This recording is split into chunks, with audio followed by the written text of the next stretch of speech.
Welcome to crime confessions. అడవుల్లో తిరుగుతూ పేద ప్రజల కోసం నిరంతర కృషి చేసే అన్నలు కొంతకాలం తర్వాత జనజీవన శ్రమంతో కలిశారు. దానికి కారణాలు వ్యక్తిగత కారణం కావచ్చు, లేదా అనారోగ్య సమస్య కావచ్చు, మరో ఇతర కారణం కావచ్చు. ఆ విధంగా కలిసిన వారిని పరిచయం చేసే ఈ కార్యక్రమంలో ఈ వారం మన గెస్ట్ రాజన్న అలియాస్ ఈశ్వరయ్య.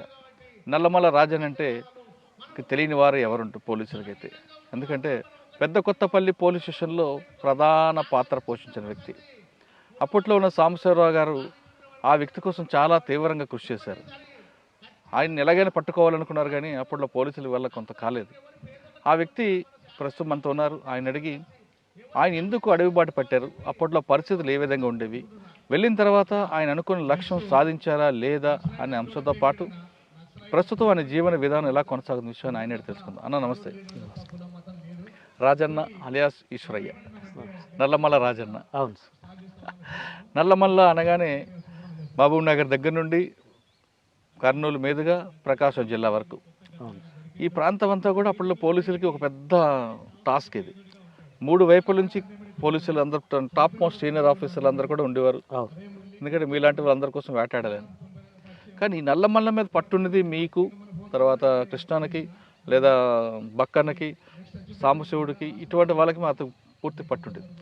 బయట నుంచి వచ్చి పనిచేసే వాళ్ళు కొంతమందికి ఇబ్బంది ఉన్నా మీలాంటి వాళ్ళు ఇక్కడే పుట్టారు కాబట్టి మీకు ఇక్కడ చెట్టు పుట్ట అన్నీ తెలుసు. ఆ ప్రాంతంలో మీరు ఉన్న ప్రాంతంలో ఎందుకు అప్పట్లో పీపుల్స్ వార్ వెళ్ళారు, వెళ్ళిన తర్వాత మీరు అనుకున్న లక్ష్యం సాధించారా లేదా, వాటితో పాటు పెద్ద కొత్తపల్లి పోలీస్ స్టేషన్ని బ్లాస్ట్ చేయాలి అనే ఎందుకు ప్లాన్ వేశారా, యాక్షన్ ఆ ప్లాన్ ఎలా జరిగింది, ముందు రెక్కి వేశారా, ఈ ప్రశ్నకు ఒకసారి సమాధానం చెప్పండి. మాది కల్వకుర్తికి 7 కిలోమీటర్స్ తాండ్రా విలేజ్ అన్న. అది 1984-85 అంటే మేము ఉద్యమములు వెళ్ళడానికి కారణం. ఆ రోజులలో కల్వకుర్తి ప్రాంతంలో భూస్వాములకు సంబంధించినటువంటి పెత్తందారి విధానం బలంగా ఉండేది. సేమ్ టైం కారంచేటి సంఘటన, దాదాపు 7 మంది దళితుల్ని అక్కడ ఉన్నటువంటి భూస్వాములు ఊచకోతకోయడం. మా దగ్గర ఉన్నటువంటి అజలాపూర్ విలేజ్ అనేది ప్రధానంగా ఇక్కడ వచ్చినటువంటి వాళ్ళ దాంట్లో కూడా అక్కడ వాళ్ళే ఎక్కువ. అక్కడ ఒక భూస్వామి మోహన్ రెడ్డి అనేటువంటి వ్యక్తి కింద అది మక్త 1100 ఎకరాలు ఉండింది. అది ప్రజలకు పంచాలని చెప్పేసి ఓ ఉద్యమం స్టార్ట్ అయింది. తీవ్రమైనటువంటి పోలీసు నిర్బంధం. అదేవిధంగా పెద్దాపూర్ అనేటువంటి విలేజ్లో అక్కడ ఉన్నటువంటి భూస్వాములు దళితుల గుడిసెల మీద దాడులు చేసి తగలబెట్టడం జరిగింది. అది నన్ను ఆ చిరుప్రాయంలోనే, నాకు అప్పుడు దాదాపు 16 సంవత్సరాలు 15 సంవత్సరాలు ఉంది. అది నన్ను బాగా కలిచివేసింది. అప్పుడే మాకు సీనియర్ అయినటువంటి ఆర్గనైజర్, ఇప్పుడు బతికే ఉన్నాడు అతను, హనుమంత్ రెడ్డి, ఒక ఆయన చనిపోయిండు, సుదర్శన్ రెడ్డి అంటే తొలి అమరుడు ఈ జిల్లాలో, తొలి అమరుడు. ఆయన MA చేసి వాస్తవంగా గోల్డ్ మెడలిస్ట్. ఐజే విలేజ్ అయినది వాళ్ళది. ఉన్నత కుటుంబంలో ఉట్టి పేదవాళ్ళ గురించి ఇంత ఆతృత పడుతున్నటువంటిది ఇక్కడ జరుగుతున్నటువంటి సంఘటనలు, ప్లస్ ఆయన యొక్క ప్రభావం నా మీద బాగా పడింది.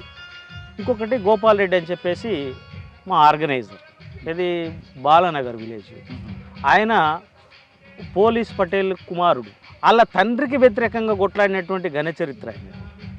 వీళ్ళ యొక్క ప్రధానమైనటువంటి ప్రభావంతోన ప్లస్ కారం చేయడు మా ఊర్లో జరుగుతున్నటువంటి, మా చుట్టుపక్కల జరుగుతున్నటువంటి సంఘటనలు నేను ఉద్యమం బాట పట్టడానికి కారణభూతమయ్యాయి. ఏ సంవత్సరంలో మీరు పట్టారన్న? నాకు పార్టీ పరిచయం అయింది 84. 85లో నేను అడవి బాట పట్టడం జరిగింది సార్. ఓకే. అడవి బాట పట్టిన తర్వాత ఫస్ట్ మీ కార్యక్రమం ఎక్కడ చేశారు? నేను ప్రజల కోసం అడగట్లేదు. ఓకే సార్, ప్రజల కోసము. వాస్తవంగా అప్పర్ ప్లాట్ మాకు దాదాపు ఒక 40 కిలోమీటర్ల దూరంలో అమ్రాబాద్ ఉంటుంది. నేను ఫస్ట్ అమ్రాబాద్కే వెళ్ళడం జరిగింది. అప్పట్లో సారా పోరాటాలు ఉండేటివి, తర్వాత రైతు కూలి పోరాటాలు ఉండేటివి. తర్వాత పుల్లెర, మేక పుల్లెర ఉంటుంది సార్. ఇప్పుడు అడవిలకు మేకలు తీసుకుపోతానంటే ఆ ఫారెస్ట్ వాళ్ళకు పుల్లెర కట్టాలి. అక్కడ ఉన్నటువంటి గిరిజనుల్ని, అక్కడ ఉన్నటువంటి ప్రజల్ని అడవికి వెళితే ఒక ఉడతను తీసుకుపోయినా వాళ్ళు దండించేవాళ్ళు, శిక్షలు వేసేవాళ్ళు. నాకంటే కొద్దిగా ముందున్నటువంటి వాళ్ళు చెప్పడం ఏంటిది అంటే, ఒక ఆయనను ఉడతను తీసుకొని పోతే ఏళ్ళు నరికిండ్రు అనేటువంటిది. అట్లాంటిది పోరాటాలలో నేను ఫస్ట్ అమరాబాద్ మండలాన్ని, అది అప్పర్ ప్లాట్ ఏరియా అనుకుంటా సార్, అదొక దళం ఏరియా. అది సిఓ సిస్టమ్ ఉండేది. మాకు సిఓ అనేటటువంటి వెంకట్రాములు అని చెప్పేసి ఇప్పుడు ఆయన టీఆర్ఎస్లో ఏదో పనిచేస్తూ ఉన్నాడు. ఆయన, నేను, బుచ్చన్న అని చెప్పేసి తిరుమలాపురం అంటే అమరాబాద్ ఏరియా, మా ముగ్గురిది ఒక దళం సార్. అంటే ఫస్ట్ మీరు వెళ్ళి రైతు పోరాటాలు, సారా వ్యతిరేక ఉద్యమాల్లో పాల్గొని ప్రజల పీపుల్కి దగ్గర అయ్యాం సార్. మీరు వెళ్తున్నప్పుడు మీ ఇంట్లో వాళ్ళు అబ్జెక్షన్ చేయలేదా వద్దు అని? వాస్తవంగా ఏం సార్ అంటే, మా ఊర్లో చదువుకున్న నేను ఎస్సీ మాలమాదిగా 2 ఉంటాయి. అందులో ఒక 5 మంది మాత్రమే చదువుకున్నటువంటి వాళ్ళు, అందులో నేను ఒక్కడిని. అయితే బెల్లంపల్లి అతను ఒక ఆయన నా దగ్గరనే ఉండేటోడు, ఆర్గనైజర్. ఆయన నల్లమల్ల ఫారెస్ట్నే ఆర్గనైజరు. ఆయనకు హెల్త్ బాగాలేక నా దగ్గరనే ఒక 4 రోజులు ఉన్నాడు. అయితే ఏంటంటే మా వాళ్ళకు చెప్పకుండానే నేను వెళ్ళిన, అంటే రాజకీయాలు మా ఇంట్లో మీటింగ్స్ జరిగేటివి, మా అమ్మ వచ్చినటువంటి ఆర్గనైజర్లను తిట్టి పంపించేది. అయినప్పటికీ వాళ్ళు కన్విన్స్ చేయడం మూలంగా, మా అమ్మ మా నాయన ఇద్దరిని కన్విన్స్ చేయడం మూలంగా నాకు ఆబ్జెక్షన్ అనేటువంటిది ఏం రాలేదు. కానీ మావాడు పోకపోతే బాగుంటుండే అనేటువంటిది మాత్రం మా వాళ్ళ లోపల ఉన్నది సార్.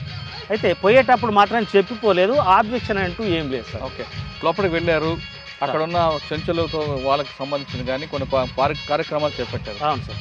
యాక్షన్ ఎక్కడ జరిగిందండి? ఫస్ట్ యాక్షన్ అనేటువంటిది పద్రా విలేజ్ ఉంటుంది సార్ మాకు.